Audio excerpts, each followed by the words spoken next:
जब कोई व्यक्ति अपनी प्रशंसा का अपने ही मुख से बखान करता है और अपने बारे में खूब बढ़ा चढ़ाकर बड़ी बड़ी बातें करता है तो ऐसी दशा में कभी कभी उसे बहुत बड़े अवसर से भी हाथ धोना पड़ता है, जैसा कि इस तोते के साथ हुआ।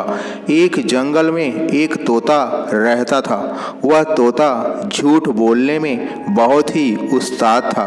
उसे अपने बारे में बड़ी बड़ी डींग हाँकने में बड़ा ही आनंद आता था। वैसे तो जंगल के सारे जानवर यह समझने लगे थे कि तोता सिर्फ झूठ बोलता है, फिर भी उस तोते ने अपनी यह बुरी आदत नहीं छोड़ी।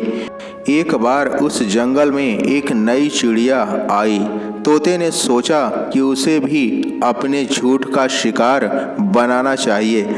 ऐसा विचार करके वह तोता उस चिड़िया के पास गया और अपनी आदत के अनुसार बड़ी बड़ी डींगें हाँकने लगा।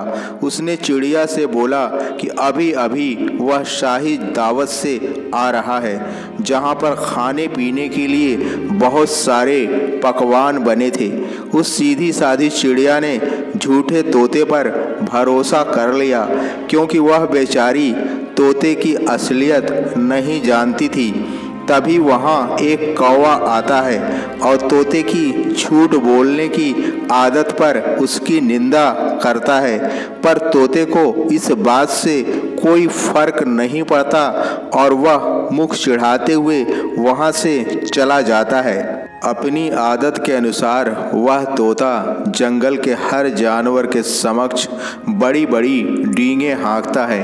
कभी वह कहता है कि वो मोर से बेहतर नाच सकता है, बाज से भी ऊंची उड़ान भर सकता है, कोयल से भी मीठा बोल सकता है, बंदर से भी ऊंची गुलाटी मार सकता है, भालू से बेहतर करतब दिखा सकता है। इस पूरे जंगल में उसके जैसा ज्ञानी और गुणी कोई भी नहीं है। इस प्रकार तोते की जिंदगी झूठ की नाव पर सवार होकर बड़े ही मज़े से गुजर रही थी।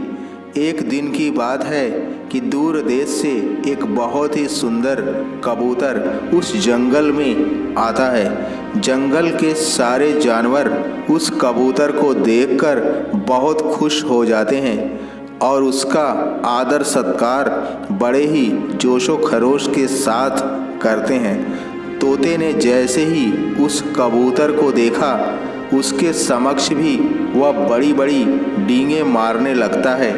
अब तक वह तो पूरी दुनिया घूम चुका है और उसे तो सबसे सुंदर पक्षी होने का अवार्ड भी मिल चुका है। कबूतर उससे कुछ कहना चाह रहा था, लेकिन तोता उसकी एक नहीं सुनता और सिर्फ अपनी तारीफों के पुल बांधते हुए झूठ पर झूठ बोले जाता है। तोता कबूतर से कहता है कि वो बहुत ही अमीर है, इसलिए आए दिन उसका शाही परिवार में आना जाना लगा ही रहता है। तोते की ऐसी बातें सुनकर कबूतर तोते से कहता है, अगर ऐसी बात है तो तुम्हें हमेशा के लिए शाही परिवार में लौट जाना चाहिए, क्योंकि मैं खुद ही शाही परिवार से आया हूँ, जहाँ के राजा एक तोते को काम पर रखना चाहते हैं। वहाँ तुम्हें अच्छे खाने के साथ साथ रहने के लिए अच्छी जगह भी मिलती, पर तुम तो पहले से ही रईस हो। मुझे लगता है कि तुम्हें इस नौकरी की ज़रूरत नहीं है। इतना सुनने के बाद तोते को अपनी गलती का एहसास होता है। वह कबूतर से अपने किए व्यवहार के लिए माफ़ी मांगता है और कहता है उसने अब तक जो कुछ भी बताया वह सब झूठ था। कबूतर उसकी एक नहीं सुनता और वहाँ से चला जाता है।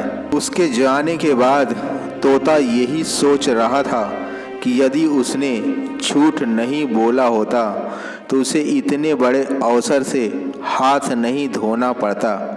दोस्तों, झूठ की उम्र बहुत ही छोटी होती है, जो क्षणिक सुख के साथ जीवन भर का दर्द दे जाती है। इसलिए अपना काम पूरी निष्ठा और ईमानदारी से करें। प्रशंसा खुद ब खुद मिलेगी। इसी विचार के साथ आपका दिन शुभ हो। जय हिंद, जय भारत।